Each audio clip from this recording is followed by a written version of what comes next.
자, 오늘 강의 같은 경우에는 자료구조와 STL 중에서도 선형 자료구조들에 대해서 다룰 거고, 이런 선형 자료구조들을 정렬하고 기분 탐색하여서 더 빠르게 특정 값을 찾는 방법들을 배우게 될 거예요. 자, 강의 순서로는 지난주에 문제풀이 간단하게 진행을 해보고, 자료구조라는 게 간단하게 뭔지, 그리고 그들 종류인 배열과 연결 리스트, 스택, 큐, 덱 총 5가지 다뤄볼 예정이고요. 다음으로는 배열과 관련되어서 정렬 알고리즘, 기분 탐색에 대해서 알아보고, 각각의 과정에서 그 C++에서 이런 자료 구조들하고 알고리즘을 더 편하게 사용할 수 있도록 STL이라는 내장 라이브러리를 제공해 줍니다. 그 사용법들을 강의 중간중간에 알아보게 될 거예요. 그 전에 지난주 우수문제 풀이자에 대한 시상이 있겠습니다. 1주차에는 특별하게 솔루트를 작성해서 제 개인톡으로 보내주신 분들이 없어서 이번 주만 특별히 연습과제 풀이 기준으로 시상자를 선정하였습니다. 그래서 3분, 아스트라 7845 핸들을 가진 분, 최MK 0512, 동0625님께 이 세 분께서는 제게 이름과 함께 개인톡으로 연락을 주시면 스타벅스 아메스 아메리카노 기프티콘 한 장을 보내드리도록 하겠습니다. 혹시 지금 있나요? 핸들이 네? 그 아이디가 어떻게 되죠? 동공유기가 동0625 CHOM CHO A 저분은 안 오신 건가요? 알겠습니다. 두 분께서는 카톡 보내주시면 수업스 보내드릴 거고, 지금 이번에 선정한 기준은 17문제를 모두 푸신 분들께 전부 다 제공을 해드렸고요. 다음 주에는 문제 풀이와 관계없이 솔루트 풀이 작성 우수하게 해주시면은 저희 커피보다 더 좋은 것들도 많이 준비되어 있으니까 많이 참여해 주시면 감사드리겠습니다. 또 마찬가지로 다음 주부터는 솔루트 우수풀이 작성자에게만 상품이 나갈 예정이므로 솔루트 많이 작성을 해주시면 감사드리겠습니다. 자, 1주차에 대해서 그럼 간단하게 복습을 해볼게요. 먼저 첫 번째로 알고리즘과 문제풀이가 뭔지에 대해서 알아보았고요. 알고리즘에서 사용되는 시간복잡도, 공간복잡도의 개념에 대해서 알 수 있었습니다. 다음으로 공간복잡도와 시간복잡도를 점근적 표기방식법, 빅 O 노테이션, 빅 세타 노테이션, 빅 오메가 노테이션 등을 통해서 정량적으로 비교하는 방법들에 대해서 배웠습니다. 마지막으로 루프 불변성을 이용해서 이 알고리즘이 정확하게 작동하는지 그런 정당성을 확인하는 방법들을 배우게 되었습니다. 이런 것들을 주차했고, 과제로 알고리즘의 수행 시간과 관련된 12개 문제를 드렸는데요. 점근적 표기의 정의를 이용하여 충분히 문제를 풀 수 있었습니다. 예를 들어서 알고리즘의 수행 시간 1은 실행 횟수가 무조건 1회이므로 1, 0 이런 식으로 출력하면 됐고, 마찬가지로 모든 조건들과 정의들을 이용해서 문제를 풀어주시면 됐었습니다. 나머지 문제 풀이는 시간 관계상 생략하겠습니다. 자, 그 시간 초과 문제가 상당히 조건이 많아서 복잡했는데요. 단순하게 어떤 함수 fn이 주어졌을 때 이 걸리는 시간은 fn 곱하기 라지 t로 나타낼 수 있었을 것이고, 그 우리가 사용할 수 있는 시간은 l 곱하기 10의 8제곱을 이용할 수 있었을 겁니다. 단순하게 계산했을 때는 롱롱 자료형, 8바이트 자료형을 이용을 해도 10만 팩토리얼 같은 것들도 조건으로 나올 수 있는데, 그렇게 되면 무조건 오버플로우가 나게 되겠죠. 그렇기 때문에 일단 저 같은 경우 풀이는 로그 함수를 이용해서 풀이를 진행했습니다. 왜냐하면 로그는 큰 수를 엄청 줄일 수 있고, 그래도 크기 순서는 보존이 되기 때문이죠. 따라서 더블과 같은 실수 자료형과 로그 함수를 이용해서 계산해 줌으로써 이런 오버플로우 문제를 해결할 수 있었습니다. 혹시 여기까지 질문 있으신 분 있으실까요? 아니면 이 문제 푸시면서 어려웠던 점 같은 게 있으셨을까요? 없으면 넘어가도록 하겠습니다. 자, 다음으로 너의 평점은? 이라는 문제였는데요. 문제를 같이 보면서 해볼까요?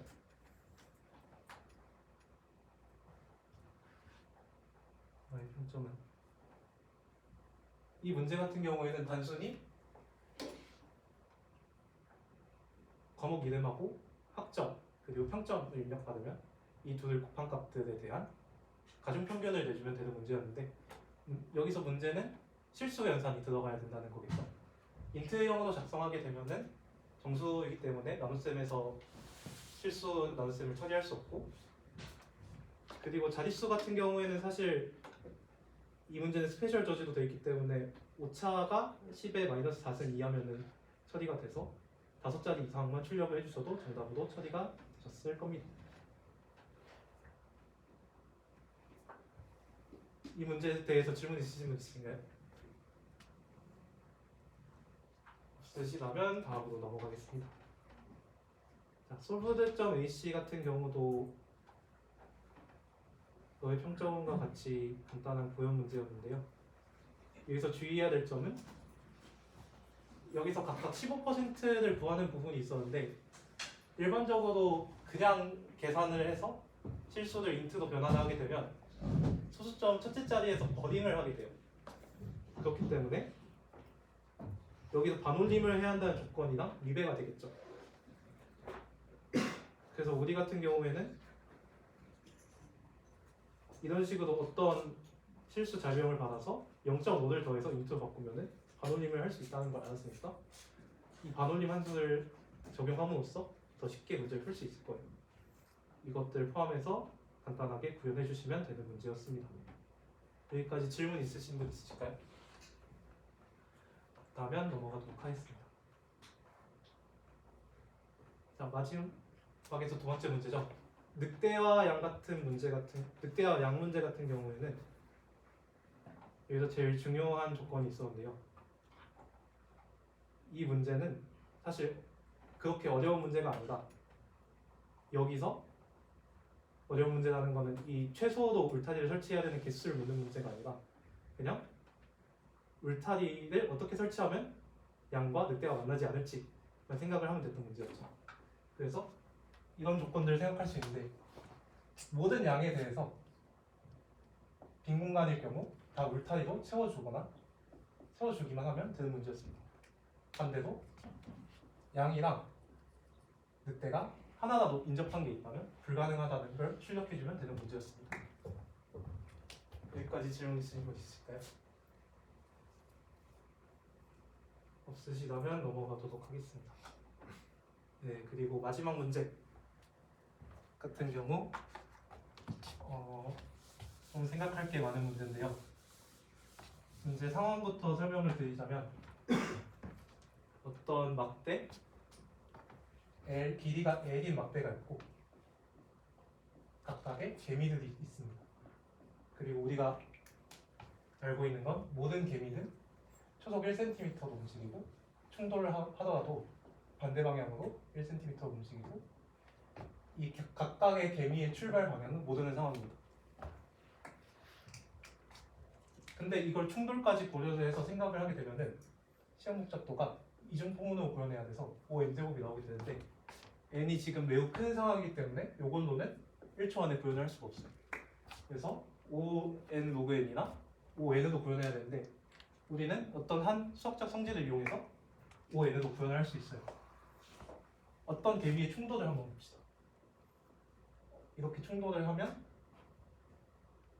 왼쪽 개미는 둘 다 왼쪽 개미는 오른쪽으로 1cm 오른쪽 개미는 왼쪽으로 1씩 이동할 건데 이걸 충돌하고 나서 상태가 어떻게 될까요? 충돌하고 나서 상태가 어떻게 될까요? 이게 개체를 구별하지 않으면 똑같겠죠. 그죠? 그냥 이 개체가 이렇게 1cm로 가고 오른쪽 개체도 이런 식으로 갈 거예요. 그럼 우리는 사실 그냥 이 개체가 이렇게 됐다고 생각하고 이 개체가 이렇게 됐다고 생각해서 사실 충돌 조건은 이 문제를 푸는데 아무런 연관이 되지 않았던 거예요. 그래서 어떤 걸 출력하시면 되냐? 각각의 개미에 대해서 어떤 걸 선택했을 때 오래 걸리는지 쭉 뽑으셔서 최대값과 최소값을 출력하시면 문제는 쉽게 풀리게 됩니다. 여기까지 질문 있으신 분 있으실까요? 여기까지 지난주 문제들에 대한 해설이었습니다. 다음 주도 마찬가지로 주요 문제들에 대해서 이번 주 과제에 대한 해설을 진행하고 수업을 진행할 예정입니다. 문제 풀이 하실 때 언제든지 제 개인 카톡이나 저희 강의실 단체 카톡방에 올려주시면 여러분들이 모르시는 것들 대부분은 다른 수강생들도 모르실 거니까 같이 질문을 공유하는 것도 되게 도움이 많이 될 것 같아요. 저 말 빠르거나 느리거나 그런 거 없나요? 괜찮나요? 네, 좋습니다. 그럼 다음으로 이제 드디어 자료구조 첫 번째를 나가보도록 할게요. 먼저 자료구조라고 하면 여러분들은 어떤 이미지를 떠올리고 계신가요? 자료구조가 뭐다라고 정확히 이야기해 주실 수 있는 분 계실까요? 계실까요? 자료를 저장하는 방식 아닐까요? 그래서 자료를 저장하는 방식이라고 생각할 수 있겠죠. 그래서 저희는 어떤 자료들을 저장하는데 그것들의 관계나 그 데이터에 적용할 수 있는 명령들을 모조리 모아놓은 것을 자료구조라고 이야기를 할게요. 그래서 자료구조의 종류로는 스택, 큐, 그래프, 우선순위 큐 등 매우 엄청 많은 자료구조가 존재하고요. 초급반에서는 그 중에서 제일 간단한 것들부터 시작을 하는 게 목표입니다. 그리고 크게 자료구조를 선형 자료구조랑 비선형 자료구조로 나누는데요. 이 선형과 비선형을 나누는 기준은 어떤 값이 연속해서 나열되어 있는가의 차이입니다. 그래서 선형 자료구조는 연속적으로 배열처럼 나열되어 있는 자료구조라고 볼 수 있고 배열도 선형 자료구조의 일부예요. 반대로 우리 흔히 트리 같은 거 혹시 트리 모양 아시나요? 트리 같은 거 트리처럼 연속적으로 데이터가 있는 게 아니고 이렇게 여러 방향으로 나뉘는 것 이런 것들은 선형이라고 볼 수 없겠죠. 이런 것들을 비선형 자료구조라고 부릅니다. 그리고 오늘은 선형 자료구조를 다뤄볼 거예요.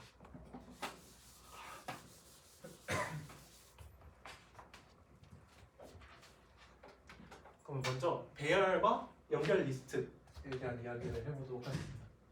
배열 같은 경우에는 연속된 메모리 공간에 데이터를 저장합니다. 그래서 그림으로 한번 이야기를 해볼게요.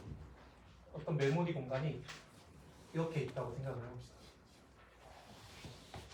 그럼 여기에 한 칸마다 차례차례 데이터를 집어넣는 게 배열입니다.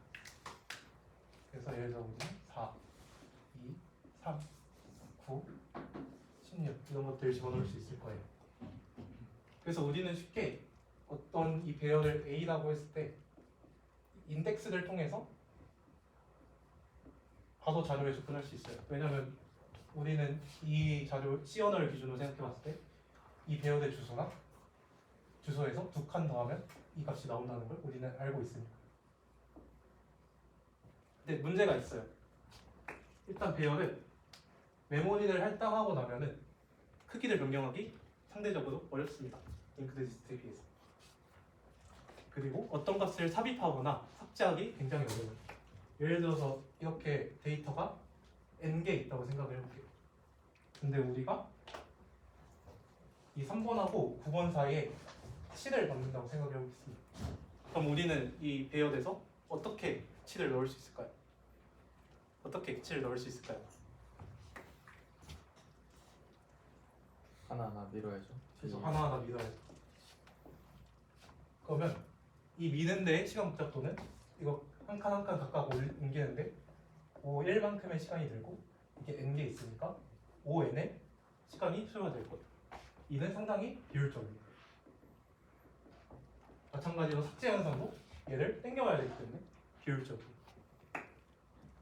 그렇지만 값만 저장하면 되기 때문에 메모리 효율 측면에서는 상당히 좋은 특징을 갖고 있는 게 배열이에요. 근데 링크드 리스트는 대체 뭐냐? 배열과 다르게 어떤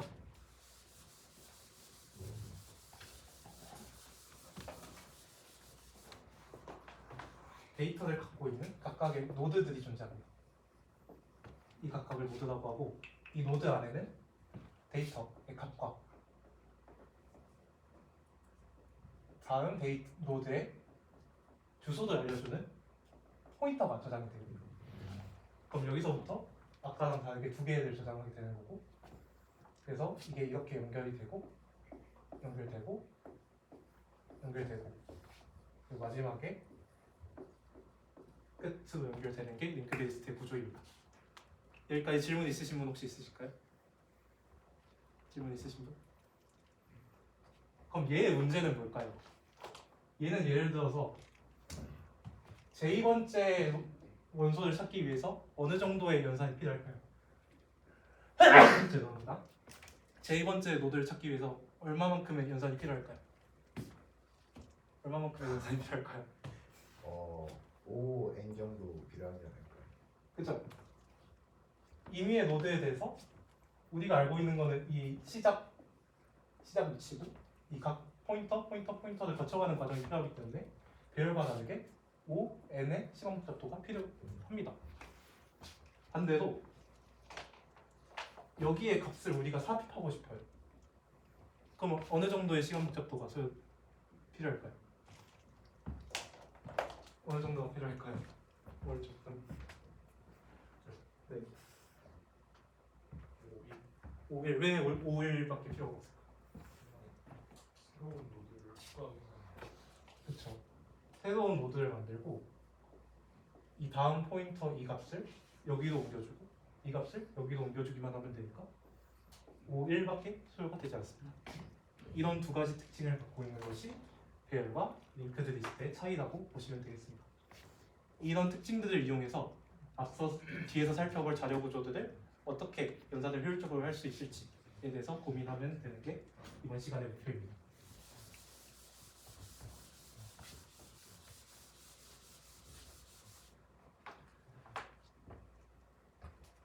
자, 그래서 배열은 저희가 이렇게 표현할 거고요. 이번 강의 자료에서는 그 여기 링크드리스트는 이런 식으로 표현을 하도록 하겠습니다.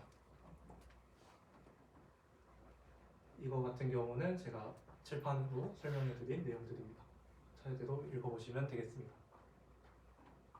자, 그럼 다음으로 스택 자료 구조에 대해서 이야기를 해볼게요. 혹시 스택 많이 들어보셨나요?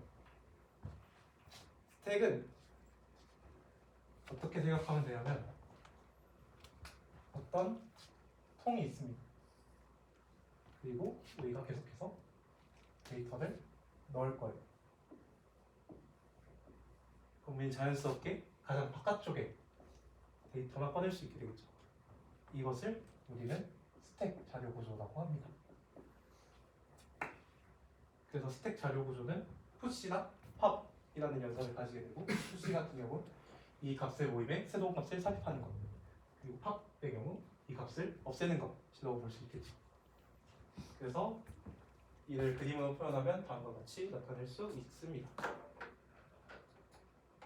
이 외에도 좀 편의를 위해서 다양한 기능들을 추가하는 경우도 있는데요. 예를 들어서 탑이라는 거는 이 스택 맨 위에 있는 원소가 무엇인지 출력하는 것. 사이즈의 경우 스택에 있는 자료의 개수를 출력하는 것. MT 같은 경우에는 이 노드 이것이 비었는지 안 비었는지 판단하는 그런 연산들을 우리는 정의할 수 있겠죠. 그리고 이것들의 시간 복잡도를 생각해 봤을 때 배열로 구현을 하게 된다면 푸시 같은 경우는 어떤 배열 끝에다가 값을 넣으면 되는 거니까 5, 1일 거고, 팝도 이걸 맨 끝에 걸 지워버리면 돼서 5, 1, 1일 겁니다. 그리고 탑 같은 경우도 단순히 접근만 하면 돼서 값을 접근만 하면 돼서 5, 1일 거고, 사이즈 같은 경우에는 푸시랑 팝이 일어날 때마다 스택의 사이즈를 계속해서 저장을 해주면 5일 만에 처리가 가능할 것입니다.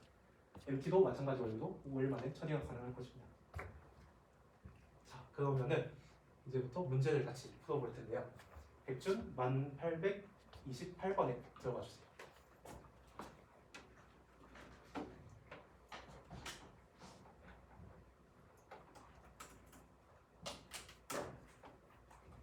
그리고 약간의 팁을 드리자면 문제 BOJ.kr 이런 거 치시고 문제 번호만 입력하셔도 바로 문제로 들어가실 수 있습니다.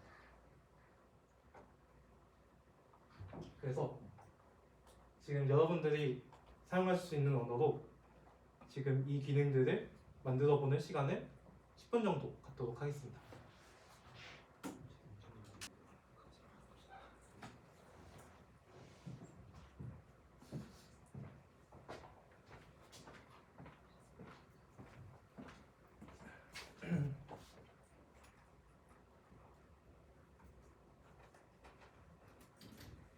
그러면 같이 풀어보도록 하겠습니다. 저 같은 경우에는 함수들 이렇게 정의를 해서 한번 풀어볼게요. 이 푸시 같은 경우에는 지금 어차피 지금 우리 x보다 터지는 경우는 고려를 안 해도 되니까 왜냐면 10,000개밖에 안 돼서. 그러면 데이터 그 전에 변수를 어떻게 설정하는지부터 이야기를 해야겠죠. 먼저 맥스 사이즈는 이 배열의 최대 할당 범위를 지정해 준 거고요. 그리고 이 맥스 범위만큼 배열을 설정해 주고 탑 인덱스를 -1로 설정을 해주겠습니다. -1로 설정을 하는 거는 여기에 아무것도 없다라는 걸 표현하기 위해서 -1로 우리 약속을 해볼게요. t 스택 푸시를 그러면 하게 되면은 단순히 데이터 탑 인덱스 1에다가 더하기 1에다가 a를 집어넣으면 되고 탑 인덱스를 1을 추가를 해주면 되겠죠. 다음으로 탑인 경우 탑 인덱스를 그냥 빼주기만 해도 사실 상관이 없습니다. 왜냐면 다음과 같이 구현을 한다고 해볼게요.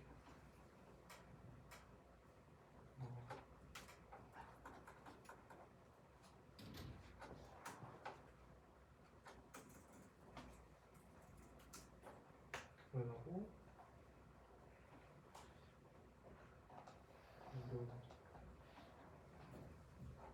데이터라는 변수가 애매하대요. 바꿔봅시다. 로 바꿔보겠습니다. 자, 탑 같은 경우에는 그냥 데이터에 탑을 리턴을 해보겠습니다. 리턴을 하면 되겠죠.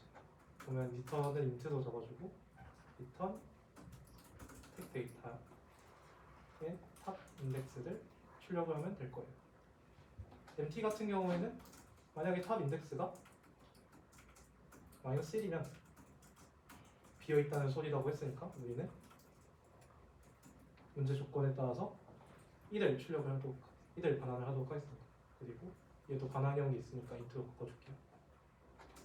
그리고 이게 아닐 경우 리턴 0을 하면 될 거예요. 사이즈 같은 경우에는 우리 탑 인덱스 자체가 사이즈를 의미하니까 탑 인덱스 하면 되는데 탑 인덱스는 0번째부터 이제 스택 데이터가 시작이 돼서 플러스 1을 해줘야 정확한 사이즈를 구할 수 있겠죠. 여기까지 스택에 대한 함수를 완성을 한 겁니다.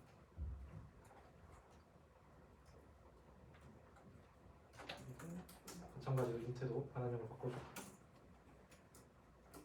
그러면은 우리는 n을 받읍시다. n을 이렇게 받아주고 저 그리고 약속 하나 하겠습니다. 여기서 일단 PS 할 때 인트들 우리는 사용을 지양해야 됩니다. 왜냐하면 21억은 상당히 잘 터져요. 그래서 우리 LL을 롱롱으로 정의를 하고 시작을 합시다. 여러분 맨 위에 일단 C++ 같은 경우에는 유직 문법을 사용하셔도 되고 그 C 언어 쓰시는 분들은 타입테크 이용을 해주셔서 순서가 어떻게 되지? 롱롱 LL인가? 이렇게 하면 얘랑 똑같은 의미입니다. 여기까지 잘 따라오셨죠? 그 파이썬은 애초에 빅 인티저 그러니까 엄청 큰 정수 연산도 지원을 하기 때문에 상관없습니다. 그냥 해주시면 돼요. 자 그러면 마찬가지로 여기 있는 인트를 다 없애버리고 롱롱으로 바꿔주죠. 근데 인트 메인은 인트도 해주셔야 돼요. 이상을 어느 정도부터 i가 0까지 돌려주면 되겠죠. 일단 그 문자를 하나 들고 와서 TMP를 해줄게요. TMP를 받아줄게요. 이러면은 TMP가 입력이 되는 거예요. C++에서. 그리고 분기를 해줍시다. 그 C++의 장점, C++ 쓰는 이유는 여기서도 보이다시피 C 문법 기반으로 C 문법에 그냥 우리가 편한 이런 문법들을 더딥힐 수 있어서 C++를 사용을 하고 있습니다.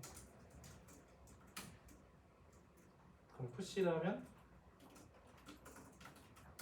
임시 변수 하나를 더 받아야겠죠? 푸시 뒤에는 하나가 더 오니까. 그럼 TMP2를 하나 더 선언해주고 TMP를 받은 다음에 푸시 TMP2를 해주면 될 거예요. 출력은 없으니까 넘어가도록 하겠습니다. 다음으로 팝 나와있네요. 팝 같은 경우에는 일단 가장 위에 있는 수들 출력을 하나 했으니까 시험을 일단 사망 연산자를 좀 이용을 해줄게요. MT가 참이면 마이너스 1, 정수가 없으면 마이너스 1이니까 마이너스 1. 있으면 탑을 출력을 해주도록 하겠습니다.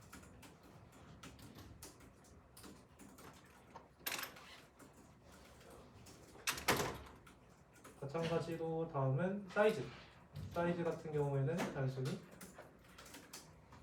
사이즈 출력해주면 되겠죠. 아까 우리가 이거를 함수 정의를 했으니까. 다음으로 마지막인가요? MT가 있군요. MT가 있어. 그러면은 Cout MT 그냥 출력하면 되겠죠. 왜냐면 비어있으면 1 아니면 0이나 했는데 우리 이렇게 이미 해놨습니다. 마찬가지로 출력 형식에 맞게 개인 문자까지 넣어줍시다. 마지막 탑이죠. 탑 같은 경우는 이제 없으면 마이너스 1, 있으면 탑이라 했으니까 여기서 팝을 해줘야 됩니다. 그러니까 팝에서 팝 해주고 얘는 그냥 똑같이 가져오면 됩니다.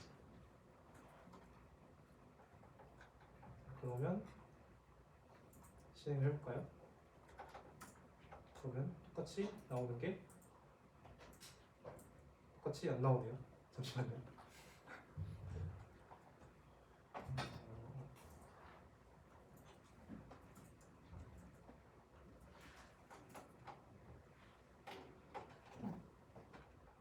어디가 문제일까요?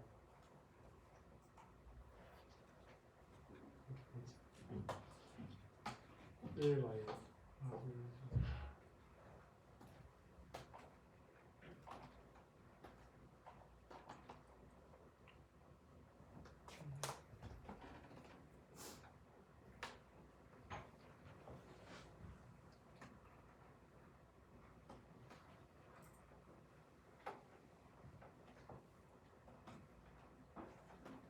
어디가 문제일까요? 팝 출력해야 돼요. 팝 출력했어요. 그래요. 네.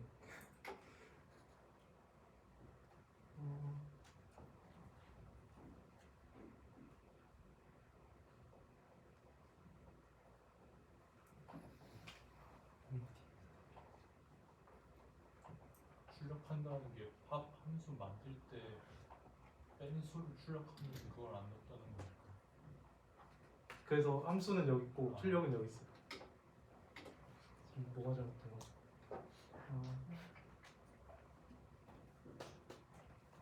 하나, 둘, 셋, 넷, 다섯. 여기가 잘못됐는데.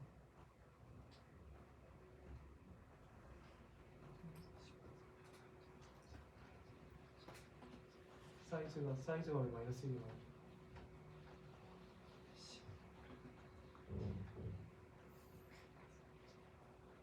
이거 사이즈가 마이너스 1이 나오면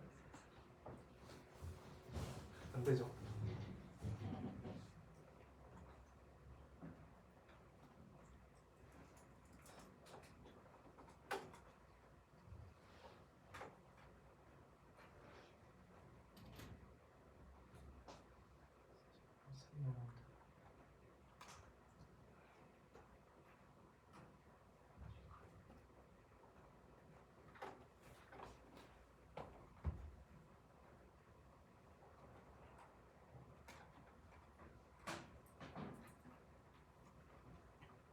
그냥 1시간 지났으니까 쉬는 시간 갖고 제가 버그를 찾아보도록 하겠습니다.